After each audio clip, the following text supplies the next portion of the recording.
18th of February 2024. This edition of Boerbeskuit, I'm going to talk about some news items, just talk and discuss. The first thing that I have to talk about is this case of Navalny that died in that Russian jail. Now, I'm not going to go into long details about the guy, but I'm just going to say what I'm saying for the sake of South Africans, just to get some perspective right. First thing that you must take into consideration and never forget. The Putin interview with Tucker Carlson was a nuclear bomb for the Western XXX masters, because it blew the narrative out of the water.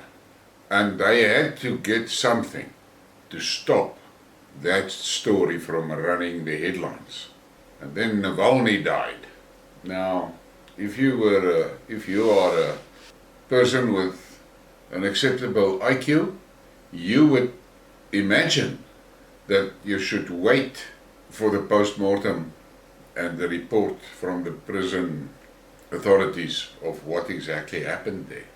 But no, within minutes, Biden was on the stage saying Putin killed him, and Schultz and von der Leyen and everyone, Blinken, the lot. They just jumped on, Putin killed him, Putin killed him, Putin killed him.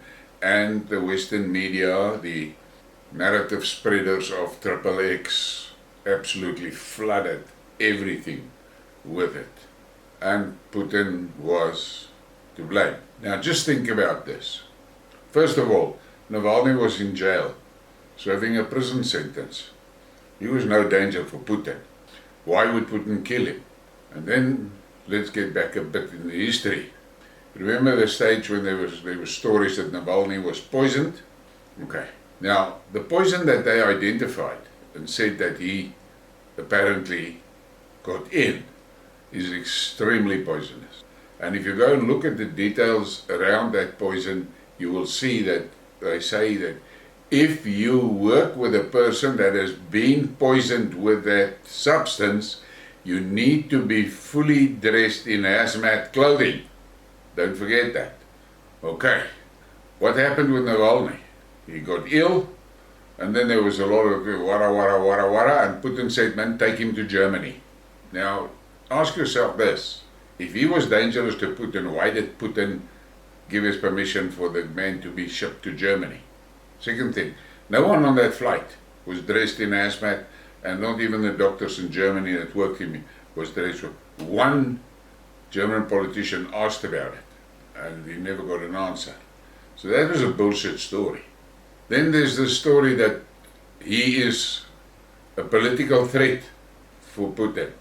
Now, just to get it clear, Navalny had support in Russia in two cities only, St. Petersburg and Moscow. And bulk of his support came from the liberals in Russia. But what was something to note, the intelligentsia, in other words, all the academics and professors and things like that usually are anti-Putin, not all of them supported Navalny. And then Navalny competed in an election in Moscow to become the mayor of Moscow. Take note of this. Moscow is a fairly liberal city, and in Moscow, Navalny ran for mayor, and he only managed to get 24% of the vote. Let that sink in. So how dangerous is he? So this whole Navalny thing is just bullshit, and they're trying to move the people's minds away from the Putin-Tucker Carlson interview. That is what's happening. Navalny was caught red-handed by the FSB with the bag of money with him, with which the CIA bribed him to start a color revolution in Russia. That is it. In any case, let Navalny be. There's no logic, there's no sense in discussing it further. Then I see in South Africa there's a news club running and they're saying, yeah, the DA is singing, kill the boer, kill the farmer. People, wake up. First of all, I'm sure the bulk of the guys that are spreading that news cannot understand the black language. Do yourself a favor and find out what were they actually singing there. And in one of those phrases was Kajima John.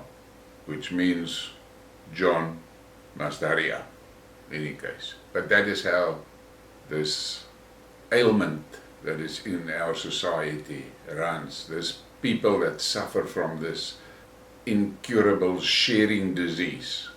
They don't read articles, they don't listen to the videos, they just fucking share it to everybody in their contact sheets. That's how they do it. Stooges, that's what they are. They are stooges. And then there was that case of Marula Media that tried to smear Willem Petzer. I spoke about it about 2 days ago in a Skidmark, and I said, keep your eyes open, there's something like that coming. And then last night it came out.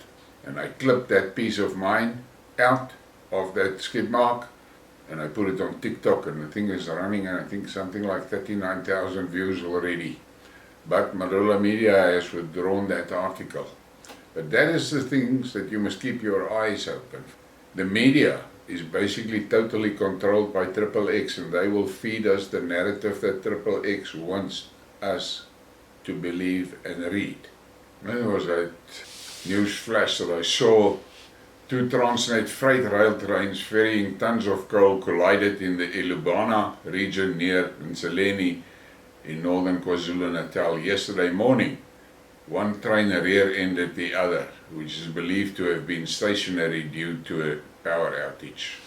That is how that Richards Bay coal line is being managed. Managed by fools, people that don't understand the basics. But they are in charge of a vital link like the railway link between Witbank and Richards Bay. That's our country. And then there's that absolute joke. I can't call it anything else. Joburg man, businessman arrested after being found with a City Power mini substation in his Lenasia home.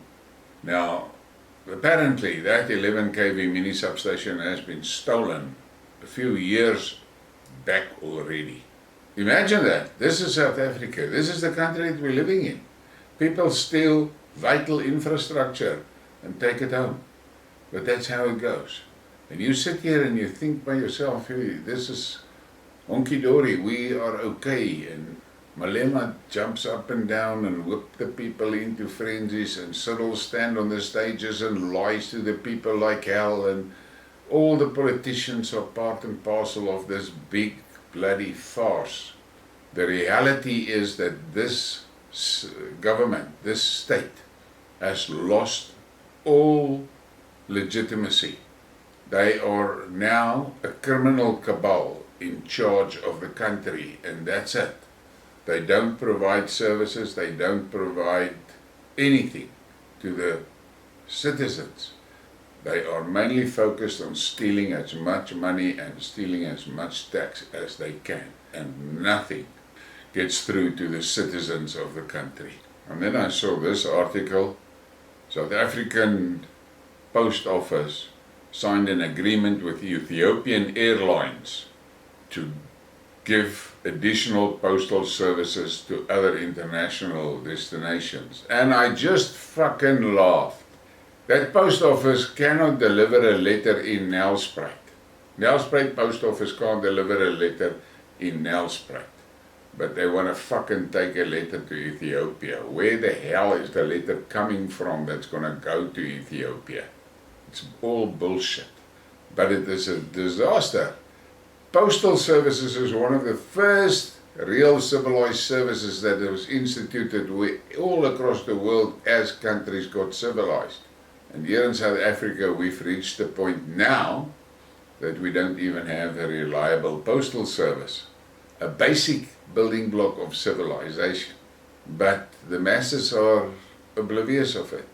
This is the problem. But I said in a previous Skidmark of mine, they don't want civilization. They want to be back in the state that Van Riebeeck found them. That's their happy place. And some blacks attacked me viciously about it. And all I had to say to them is that look at the realities on the ground. The blacks are burning everything, they're breaking everything, they're destroying the infrastructure, they're bringing the country back to that Stone Age state. because that is where they feel happy. And then, of course, the biggest joke of the day is Cyril Ramaphosa has proclaimed the commencement of the new South African Post-Bank Amendment Act, which will become active law in the country on 19 February. That is tomorrow. So, what is that?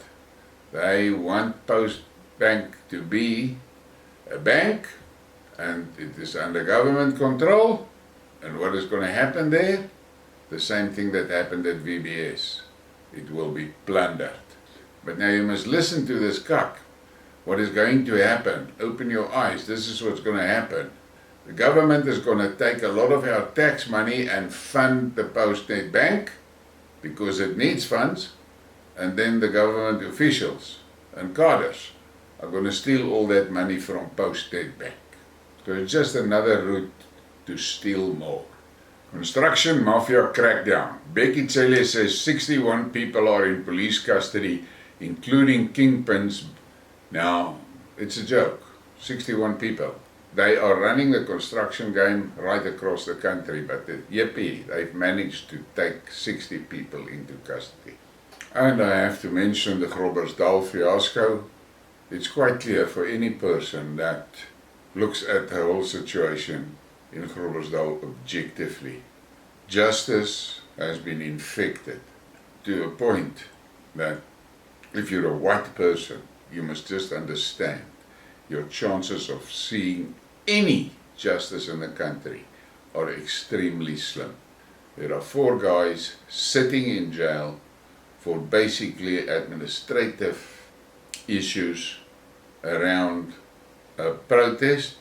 They're sitting for 4 weeks, they can't get bail.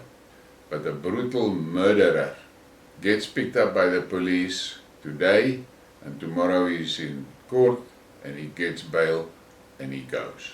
Let that sink in. Please give me a like and a subscribe and share the thing. Thank you for your support.